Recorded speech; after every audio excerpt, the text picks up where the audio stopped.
Discuss करेंगे एक महत्वपूर्ण टॉपिक जिसे हम राष्ट्रीय अध्यापक शिक्षा परिषद या national council for teacher education या शॉर्ट में NCTE के नाम से जानते हैं। ये टॉपिक विभिन्न परीक्षाओं में, फिर वो चाहे NTUGC नेट हो, CTET हो, UP TET हो, सुपर टेट हो या फिर DLED सेमेस्टर एग्जाम हो, इन सारी परीक्षाओं में इस टॉपिक से संबंधित कई सारे प्रश्न हम लोगों को निरंतर देखने को मिलते रहे हैं। तो आइए ज़्यादा बात ना करते हुए बढ़ते हैं अपनी आज के टॉपिक की तरफ। तो जैसा कि हम सबको पता है कि भारत जब स्वतंत्र हुआ तो इस स्वतंत्रता के पश्चात कई सारे आयोग हम लोगों को देखने को मिले, चाहे वो स्वतंत्र भारत का पहला शिक्षा आयोग हो जिसे हम राधा कृष्णन आयोग के नाम से जानते हैं या विश्वविद्यालय शिक्षा आयोग के नाम से जानते हैं। स्वतंत्र भारत का दूसरा जो प्रमुख आयोग था वो माध्यमिक शिक्षा आयोग या जिसे हम मुदालियर आयोग के नाम से हैं। स्वतंत्र भारत का जो तीसरा आयोग था वो हम लोग का कोठारी आयोग या जिसे हम राष्ट्रीय शिक्षा आयोग के नाम से जानते हैं। तो ये सारे आयोग आए तो इन आयोगों के माध्यम से सिर्फ और सिर्फ कहीं ना कहीं शिक्षा से संबंधित सुधारों को लेकर ज्यादा बल दिया गया या शिक्षा में व्याप्त, परंतु इनमें से किसी भी आयोग के द्वारा औपचारिक रूप से शिक्षकों से संबंधित कोई भी ज़्यादा सुझाव शामिल नहीं किया गया, क्योंकि शिक्षा का संपूर्ण दायित्व कहीं ना कहीं सिर्फ और सिर्फ एक अध्यापक के ऊपर होता है। एक अध्यापक चाहे तो बेहतर ढंग से सारी चीज़ों को कर सकता है। तो इतने सारे आयोगों के आने के बाद ऐसा कोई भी आयोग नहीं था जिसने अध्यापकों की शिक्षा को लेकर कहीं ना कहीं सुझावों को शामिल किया हो। तो इन्हीं तथ्यों को ध्यान में रखकर 1973 में एक आयोग या एक परिषद का गठन किया गया जिसे हम लोग NCTE के नाम से जानते हैं। तो जो NCTE की स्थापना है वो 1973 में की गई। तो इसका जो फुल फॉर्म होता है हम लोग का national council for teacher education, और जो इसे जो स्वायत्तता प्राप्त हुई वो दिसंबर 1993 में NCT एक्ट 1993 के तहत। अब ये स्वायत्तता क्या होती है? स्वायत्तता मीन्स होता है हम लोग का कहीं ना कहीं सख्ती से लगा जाता है, पावर से लगा जाता है। तो यहाँ पे स्वायत्तता की आवश्यकता क्या थी? तो जो NCT संस्था को जब इससे स्वायत्तता प्राप्त हो गई तो कहीं ना कहीं ये स्वतंत्र हो गई। केंद्र सरकार ने इसे स्वतंत्रता प्रदान कर दी कि अपनी क्षमता के अनुसार, आवश्यकताओं के अनुसार नीतियों का निर्धारण कर सके जिसमें किसी प्रकार का कोई भी हस्तक्षेप नहीं कर सकता। तो 1993 में इस संस्था को स्वायत्तता प्रदान कर दी गई और 1995 में इस संस्था के द्वारा विधिवत ढंग से कार्य प्रारंभ कर दिया गया। तो ये मुख्य बातें हो गई, कहीं ना कहीं इसका इंट्रो हो गया एक तरीके से कि जो NCT इसकी स्थापना 1973 में की गई, इसको स्वायत्तता 1993 में प्रदान किया गया और इसने जो कार्य करना प्रारंभ किया वो किया 1995 में। अब जो NCT का जो मुख्यालय या जो हेडक्वार्टर है वो NCT का मुख्यालय हम लोग का न्यू दिल्ली में। NCT का जो हेडक्वार्टर है वो न्यू दिल्ली में, तथा इसके 4 जो है रीजनल सेंटर हैं या 4 इसके जो क्षेत्रीय कार्यालय हैं जिसके माध्यम से ये संपूर्ण भारत में अध्यापक शिक्षा के क्षेत्रों में कार्यों का संपादन करती है। तो टोटल इसका एक मुख्यालय हो गया नई दिल्ली में और 4 इसके क्षेत्रीय कार्यालय। इन सारे चीज़ों को मिलाकर इन्होंने जो क्षेत्रीय कार्यालय बनाए हैं जो कहीं ना कहीं दिशाओं के आधार पर बनाए हैं जिससे संपूर्ण भारत के क्षेत्रफल को कवर किया जा सके। तो जो 4 जो क्षेत्रीय कार्यालय उसके विषय में पहले हम लोग जानते हैं। तो इसका जो पहला जो उत्तरी क्षेत्र का जो कार्यालय है वो है इसका जयपुर में, और जो दक्षिणी क्षेत्र का कार्यालय वो है बेंगलोर में, और पूर्वी क्षेत्र का कार्यालय है भुवनेश्वर में, और जो पश्चिमी क्षेत्र का कार्यालय है वो है इसका भोपाल में। तो NCT का मुख्यालय हो गया, इसका मुख्यालय हो गया न्यू दिल्ली में, और साथ ही साथ जो 4 क्षेत्रीय कार्यालय हो गए वो जयपुर, बेंगलोर, भुवनेश्वर और भोपाल। इन्हीं से कई सारे प्रश्न हम लोग को देखने को मिलते हैं। अब बढ़ते हैं इनमें सदस्यों की संख्या। तो जो NCT की जो कमेटी है या NCT की जो परिषद, इसमें जो कुल सदस्यों की संख्या है वो है 55। कुल इसमें सदस्य होते हैं जो विभिन्न प्रकार के होते हैं। जैसे अगर हम लोग बात करें पूर्णकालीन सदस्य, तो जो पूर्णकालीन सदस्य होते हैं उनकी संख्या होती है 3। इसमें कौन कौन होता है? उसमें एक अध्यक्ष होता है, एक उपाध्यक्ष होता है, एक सचिव होता है। इन तीनों लोगों का कार्यकाल होता है 4 वर्ष का। यानी जो पूर्णकालीन अधिकारी हैं 55 में से 3 सदस्य ऐसे हैं जो कहीं ना कहीं पूर्णकालीन हैं। इनकी संख्या 3 है, अध्यक्ष, उपाध्यक्ष और सचिव, और इनका कार्यकाल भी क्या है? निश्चित है। इन सारे लोगों का कार्यकाल या तीनों लोगों का कार्यकाल 4 वर्ष का होता है। आगे बढ़ते हैं। इसके अतिरिक्त 52 और भी सदस्य होते हैं जिसमें कुछ सदस्य पदेन सदस्य और कुछ सदस्य मनोनीत सदस्यों को इसमें शामिल किया जाता है। अब पदेन सदस्य और मनोनीत सदस्य क्या होता है इसके विषय में हम लोग जानते हैं। तो जो पदेन सदस्य हैं यानी किसी संबंधित संस्था में पद पे रहने वाला व्यक्ति इसका क्या हो जाएगा, पदेन सदस्य हो जाएगा। मान लीजिए एनसीटीई का जो इसके पदेन सदस्य की बात हम लोग करते हैं, जैसे यूजीसी का जो चेयरमैन है वो उसका क्या है, पदेन सदस्य। मान लीजिए आज की डेट में जो यूजीसी का चेयरमैन है वो इसका क्या होगा, वो इसका कहीं ना कहीं सदस्य होगा। और मान लीजिए 6 माह के बाद उस सदस्य को रिटायर हो जाए या उस सदस्य को बदल दिया जाए, जो जो नया व्यक्ति होगा वो ऑटोमेटिक क्या हो जाएगा, इसका सदस्य बन जाएगा। और दूसरा होते हैं हम लोग के मनोनीत सदस्य, या मनोनीत सदस्य को हम लोग बोलते हैं नॉमिनेट कैंडिडेट। तो नॉमिनेट कैंडिडेट वो होते हैं जिनको कहीं ना कहीं इस क्षेत्र विशेष में या शिक्षकों से शिक्षा के क्षेत्र विशेष में कुछ एक्सपीरियंस होता है, तो उन सारे लोगों को कहीं ना कहीं इसमें शामिल किया जाता है। तो सबसे पहले तो हम लोग जानते हैं इसके, तो पदेन सदस्यों में जो आएगा, पदेन सदस्य में पहला हो गया इसमें केंद्रीय सरकार का शिक्षक सचिव। जो सेंट्रल गवर्नमेंट है उसका जो शिक्षा सचिव है वो इसका सदस्य होगा।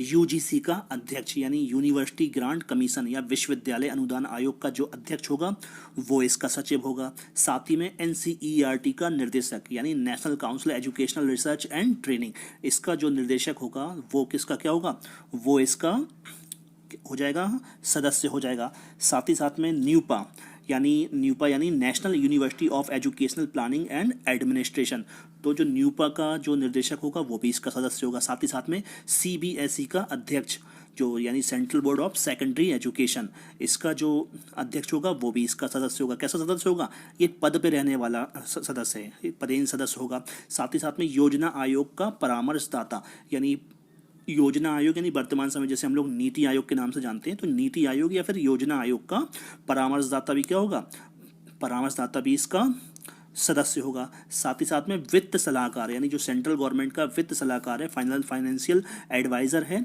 वो भी इसका सदस्य होगा।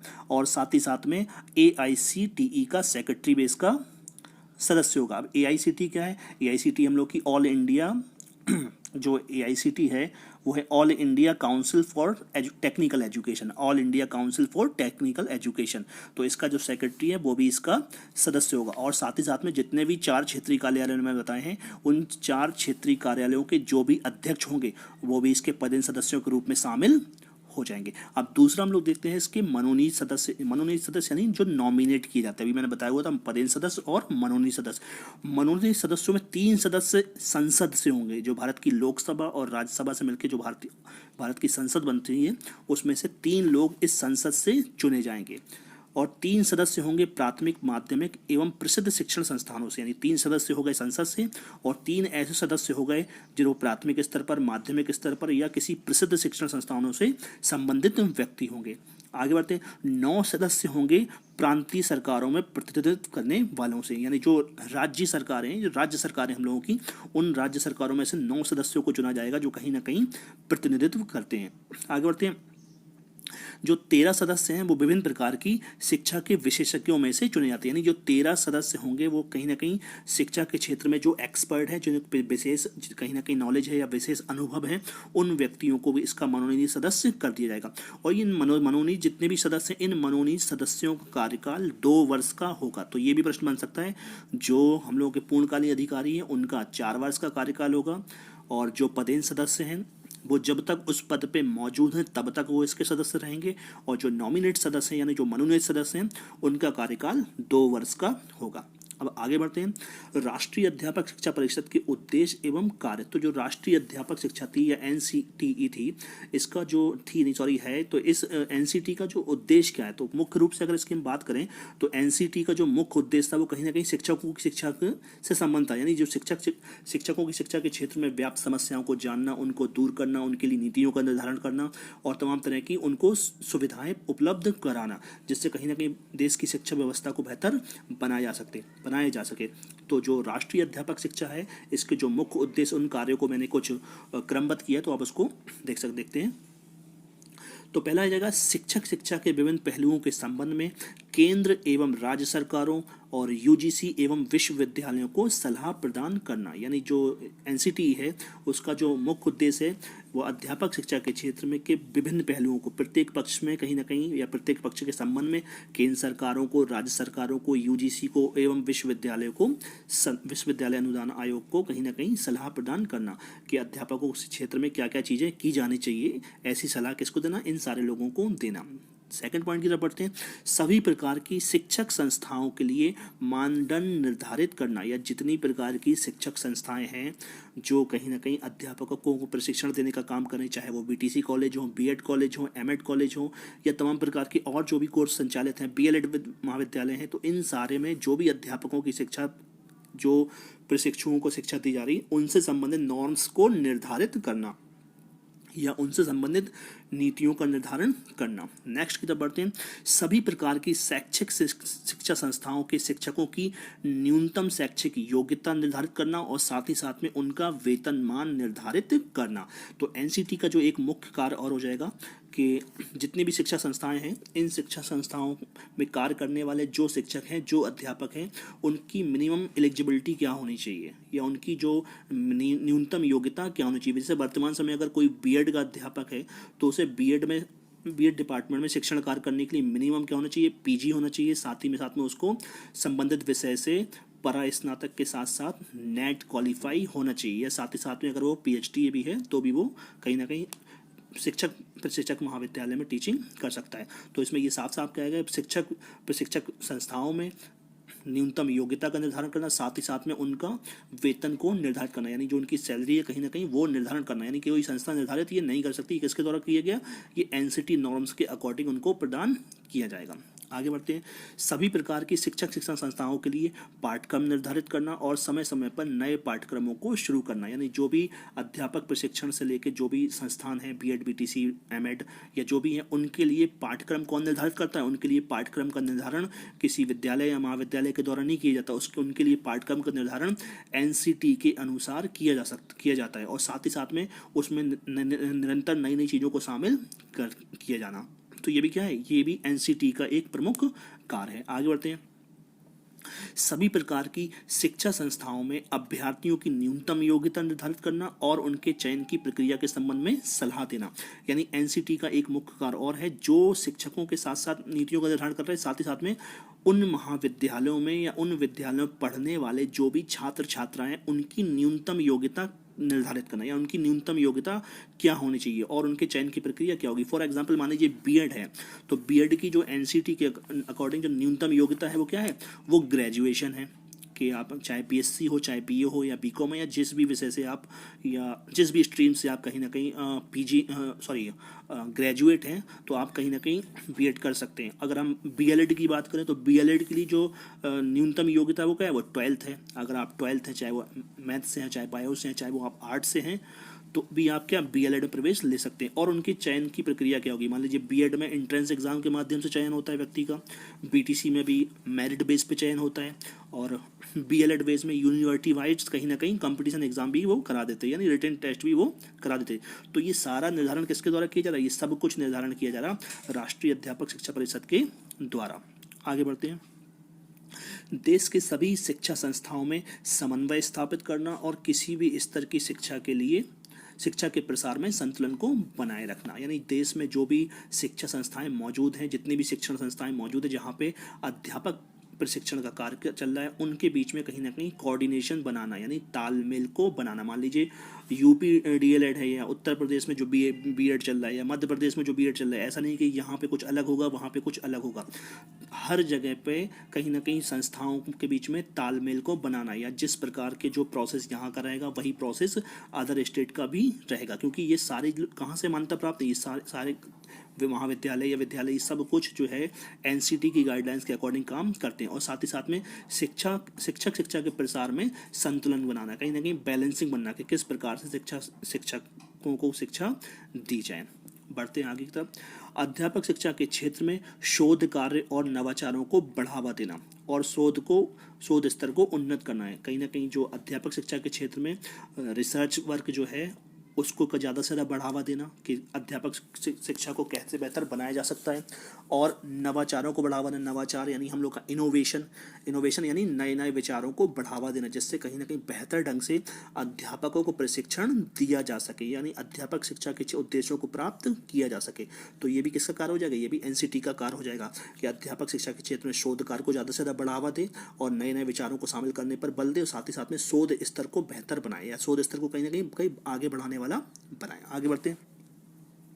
सभी प्रकार की सभी प्रकार की शिक्षा संस्थाओं का निरीक्षण करना, उन्हें सुधार के लिए सुझाव देना या घटिया या मानक विहीन संस्थाओं की मान्यता को समाप्त करना। यानी जो अध्यापक शिक्षा जो एनसीटी है उसका एक और मुख्य कार्य है, जो अध्यापक शिक्षा संस्थाएं उनका कहीं ना कहीं ऑब्जर्वेशन करना और अगर उनमें कोई कमियां लगती हैं तो उनमें सुधार के लिए सुझाव देना, और साथ ही साथ में जो मानक विहीन संस्थाएं या जो बिल्कुल घटिया किस्म की संस्थाएं हैं उन संस्थाओं की मान्यता को समाप्त करना। तो ये किसका कार्य होगा? ये एनसीटी का कार्य। एनसीटी समय समय पर विद्यालयों का ऑब्जर्वेशन करने के लिए कंटिन्यू टीमों को पहुंचाती रहती है। तो अगर उन टीमों ने मानक विहीन कहीं ना कहीं विद्यालय मान्यताओं मानकों के से हट के अगर कोई चीज़ पाई तो क्या हो सकता है, उनकी मान्यता समाप्त करने के लिए भी वो सुझाव दे सकते हैं या कहीं ना कहीं उनको दूर करने का प्रयास भी के लिए वो आगे बढ़ सकते हैं। आगे बढ़ते हैं। शिक्षक शिक्षा के क्षेत्र में अंतर्राष्ट्रीय स्तर पर संबंध स्थापित करना, नई नई जानकारी प्राप्त करना और उपयोगी तथ्यों का लाभ उठाना। यानी जो अध्यापक शिक्षा का जो अंतर्राष्ट्रीय जो क्षेत्र है उस क्षेत्र में कहीं ना कहीं क्या संबंध स्थापित करना, उनसे कहीं ना कहीं तालमेल बनाना और वहाँ से आने वाली जो भी नई नई जानकारी है, जो भी नई नई इन्फॉर्मेशन है, जो भी नई नई तकनीक है, उसका उन तथ्यों का लाभ उठाना। आगे बढ़ते हैं हम लोग नेक्स्ट पॉइंट की तरफ। शिक्षक शिक्षा के व्यवसायीकरण को रोकना और इसके स्तर मान को बनाए रखना। यानी जो अध्यापक शिक्षा के संबंधित जो भी संस्थाएं हैं उसमें किसी भी प्रकार का व्यवसायीकरण को उसको रोकना, यानी कहीं ना कहीं उसमें किसी प्रकार की लूट घसूट ना मचे, किसी प्रकार की उसमें छात्रों से या जो प्रशिक्षु हैं उनसे उनके साथ में गलत बिहेव ना किया जाए या उनसे किसी प्रकार का धन का अर्जन ना किया जाए। कहीं ना कहीं इन सारी चीज़ों को रोकना और साथ ही साथ में उसके स्तर को बेहतर बनाना। आगे बढ़ते हैं। केंद्र सरकार के द्वारा शिक्षक शिक्षा के संबंध के लिए लिए गए निर्णयों का क्रियान्वयन करना। यानी जो हम लोग की जो सेंट्रल गवर्नमेंट है उसके द्वारा अध्यापक शिक्षा के क्षेत्र में अगर कोई निर्णय लिए जाते हैं तो उन निर्णयों को संपूर्ण क्षेत्र विशेष में लागू कराना। तो ये कुछ पॉइंट थे जो अध्यापक शिक्षा से संबंधित थे हम लोगों के, जो एनसीटी के गाइडलाइंस के अंतर्गत हैं। तो ये हम लोग का बहुत महत्वपूर्ण टॉपिक है जिससे कई सारे प्रश्न हम लोग के बन सकते हैं, जैसे एनसीटी का फुल फॉर्म, इसकी स्थापना कब हुई, इसको स्वायत्तता कब प्राप्त हुई, इसने कार्य करना कब से प्रारंभ किया, इसके कितने क्षेत्रीय कार्यालय हैं, कौन सा कार्यालय किस जगह है, सदस्यों की संख्या कितनी है, इसका प्रमुख उद्देश्य क्या है। तो एनसीटी का जो मेरे मुख्य उद्देश्य अगर बनता है तो कहीं ना कहीं अध्यापक शिक्षा के क्षेत्र में कहीं ना कहीं नीतियों का निर्धारण करना, अध्यापकों की स्थिति को बेहतर करना या अध्यापक शिक्षा सुधार में बेहतर से बेहतर ढंग से कार्य करना। आई होप ये इस वीडियो के माध्यम से आने वाले जो भी एग्ज़ाम में आपको काफ़ी हेल्प मिलेगी।